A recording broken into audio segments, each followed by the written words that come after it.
we're back in the backyard of the Irish Eyes in Richmond Hill, Queens. I want to take this moment to thank Sonny and Pete and Madeline for letting us come here and film, sticking us out in the backyard where we can't do any harm.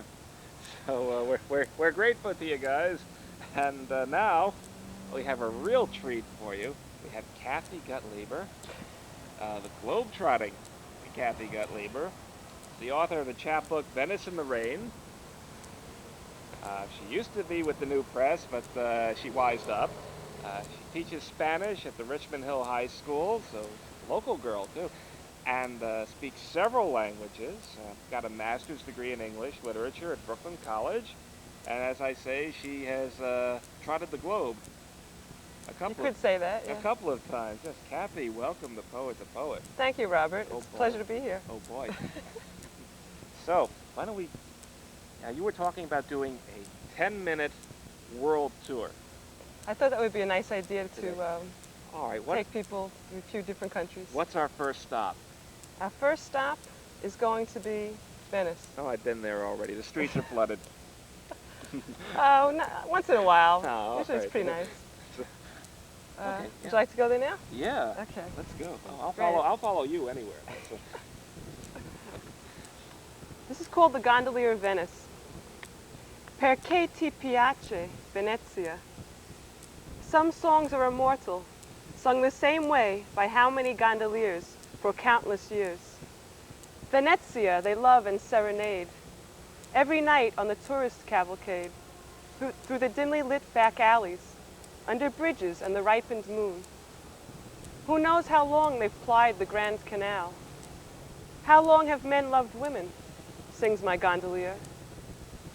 My friend and I, making note of each other's eyes, newly acquainted in the silver light, converse with other couples on the water, as the accordion and singers start again, laughing as our gondolier tips the boat, first right, then left, in our gondola with multicolored light bulbs on the rim, past Piazza San Marco, Il Palazzo del Ducale, golden lions and the moon that shines a pearl in water, a ship upon the sea, eternally embraced by air, uniquely united each with the other. La luna e la notte sono eterne. And tonight, with a hand in mine, I am also eternal, like my sisters. The beautiful moon passes by, always bright, smiling and young. Quando passa la bella ragazza, gondolier resumes his serenade. Thanks. Did you bring a gondolier, a gondola gondolier? How are you going to get a gondolier? Kind of through heavy. customs? I couldn't get it on the plane, you know. Had to leave it there. Not even on a 747? What a shame. Sorry. I'd like to see if gondolas don't have the same effect on me that ferry boats do. Well, never mind that. What's our next stop? Our next stop, Robert, is going to be Mexico City. I was there too. Have you been? Yeah. Did you like it? It was nice. It was nice. Crowded. Very crowded. The altitude got to me too. Anyway, what can you tell us about Mexico City? Mexico City is a very interesting place. It has a culture that goes back thousands of years, and this is a poem about the ancient culture reasserting itself, that right in the middle of the city, they're digging up pyramids and temples, and what has been submerged for so many centuries can't be denied anymore.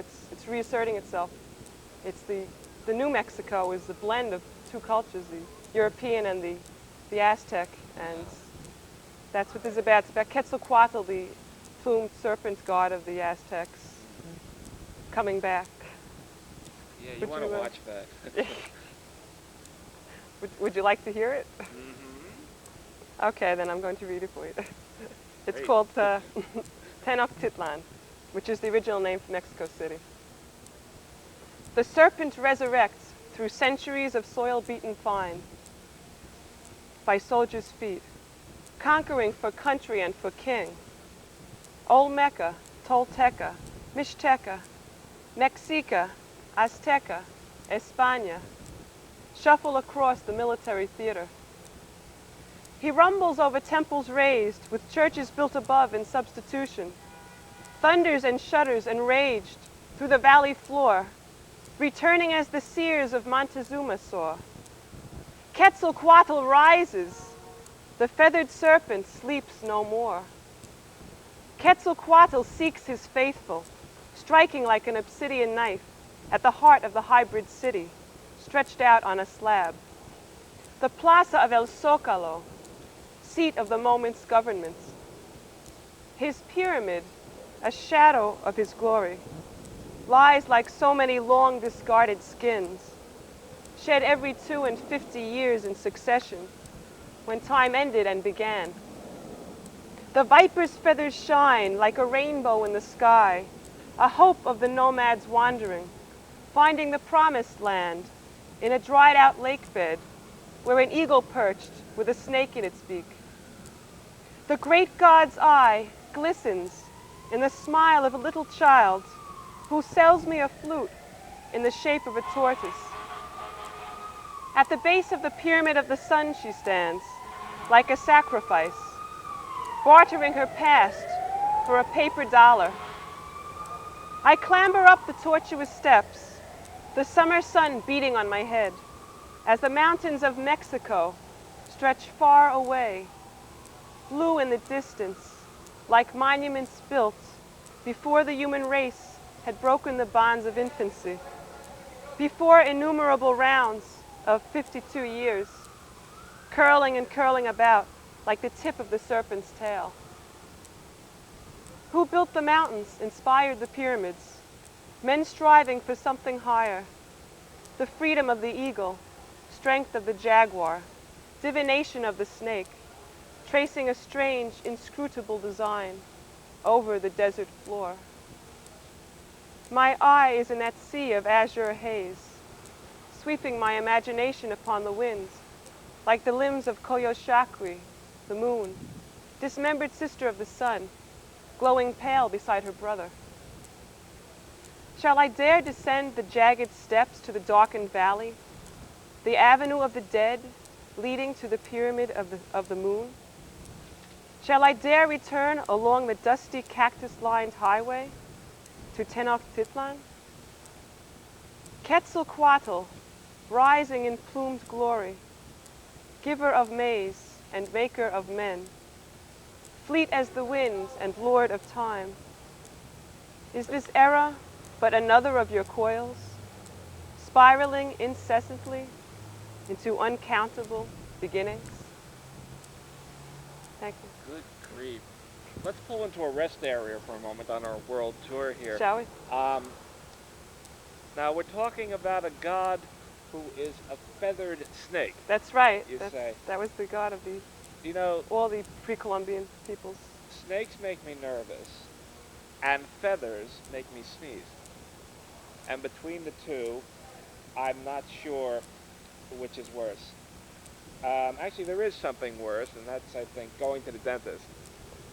And I think we'll conclude our world tour with a visit to a dentist. Are you sure you want to go to this dentist, though?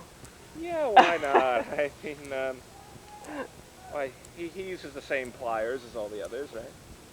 Okay, if you say so. Mm-hmm. Well, this dentist's name is Dr. Buckner, and let's all Not his give real him name, his folks. due respect. It's a mock heroic piece. I hope you enjoy it. Dr. Buckner. Hippocrates invoked each hallowed name from mist-enshrouded mounts of Grecian fame to reassert that lost Hellenic goal of purity in heart and mind and soul. Lightning blazed and thunder clamored close as ghosts of Galen and of Rufus rose, gazing on earth as on a crystal ball, their eyes converged on one man above all. In valor, he could rival Philip's son, who sailed from Macedon and glory won. For reckoning, Pythagoras did deign to grant the greater portion of his brain, and Plato, who would never be outshone, bequeathed our man his philosopher's throne. Thrice blessed, our hero boldly dares redress the wrongs against Hygeia, patroness. Robes of brightest bluing blind the eye, and gloves of plasticine are quick to vie, with gingivitis, plaque, and cavities, armed with the finest steel of Hercules. Round his servants flock, like doves of white, to aid their master in his holy fight. For God, for glory, Buckner drills again, but most of all, for benefit of men. Brave Buckner is so fierce an enemy of tooth decay, he'll set a hail tooth free from danger of attack by drilling out a pristine crown before plaque's hateful rout has pocked the faultless face of an incisor, molar, canine, eye tooth, none the wiser.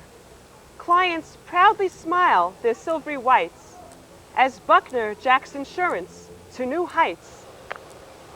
Well satisfied, Hippocrates calls near those honest medics of a distant year. Let's raise a mug of frothy Listerine to Buckner and all physics of like mien.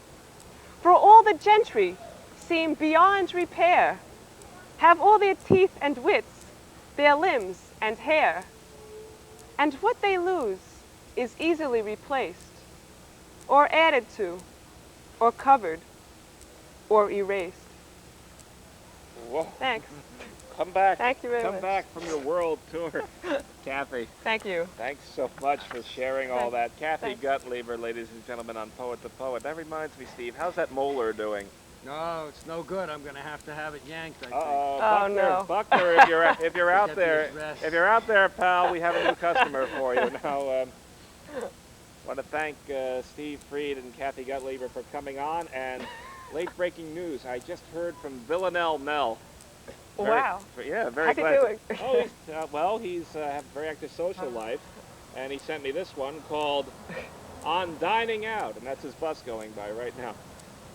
Going out to dinner makes my heart sing. The crystal, the china, the linen napkin across the knees, but I always end up ordering the same darn thing.